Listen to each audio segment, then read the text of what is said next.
Ji, I'm going to start off with Rana Ihsaan Afzal. Ji, Rana Sahab, I mean, as an observer, the PMLN, of course, and all of us are, we've all seen how there has been a war of words between Sindh and the centre on the issue of dealing with the virus. We've had Murad Ali Shah Sahab say a lot of times that, the way forward is a strict lockdown. We've had the Prime Minister come out again and again and say that, in a country like ours where the economy is, quite crippled as it is, we will destroy it and we will be responsible for,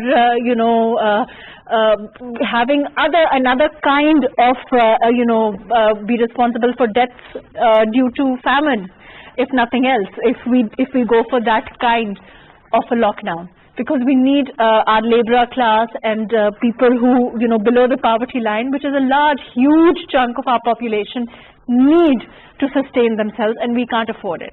Do you think that this war of words is again heating up, and what can we expect? Because of course there are a host of other grievances that the Sindh government feels at this time from the centre. Bismillah ar-Rahman ar-Rahim. First of all, thank you for inviting me on your show. I would like to begin by looking at the current situation. What are the current numbers telling us in Pakistan? Where do we stand? And let's talk about the new cases, the daily new cases. Pakistan, I've been monitoring it daily on a daily basis on the internet, and Pakistan is amongst the top 5 nations since the last 2 weeks for the daily new cases. That's number one.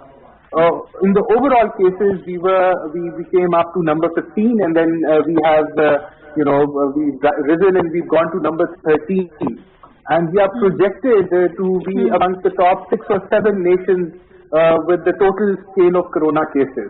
So obviously that shows that whatever the government is doing is not working, and there is something wrong, because we are very quickly moving towards the worst epicenters of corona. Now, coming back to your question, it was the war of words, and the Prime Minister Imran Khan visited Sindh after a very long time. We saw that even when the plane crash happened, he did not come to Karachi. And now that he has come to Karachi for a 2-day visit, he did not think it necessary to meet the Chief Minister of Sindh. So what does that? What signal does it give to the nation? What messaging does it send to the population of Pakistan that there is definitely a gap between communication, there is a gap of coordination? Has the PMLN done it?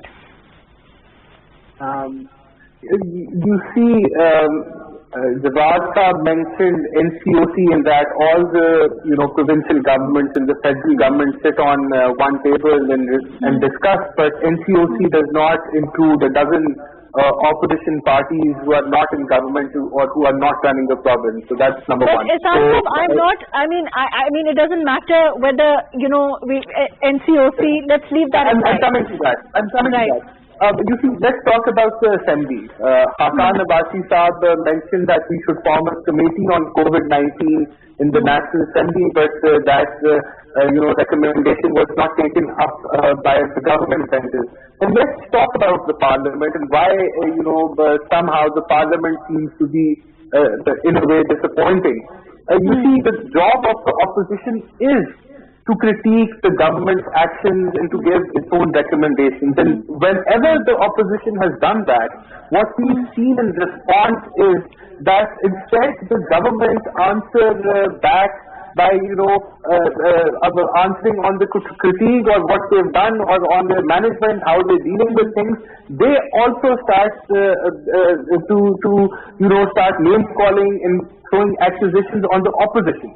So for the assembly to work properly, the government benches have to show some patience. They have to, listen to some things and not respond so aggressively.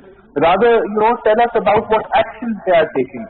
So it is again, you see, we also we managed the parliament for the last 5 years from 2013 to 18, and we saw that there was an understanding in the parliament that things were going smoothly, and that understanding was only that we were being patient.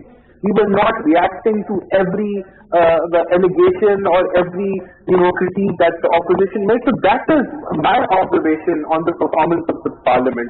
Apart from that, our party on its own has been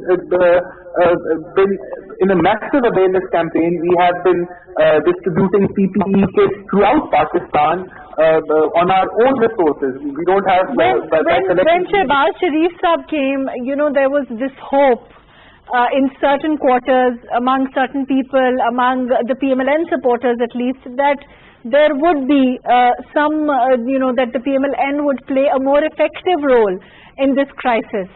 But unfortunately, that didn't really, we didn't really see that. I disagree with that. I'll give you pointers on that. Number one, we were the only party who, on its own funds, distributed PPE kits throughout Pakistan. We went and we organized a national debate with doctors and experts. Shehbaz Sharif Saab himself was on for quite some days. There was continuous debate, and we developed a strategy, and we have given that strategy in the parliament as well. And we have, but on the other hand, you see, the opposition can only critique, they can recommend things. But if the government does not respond back to any of those, but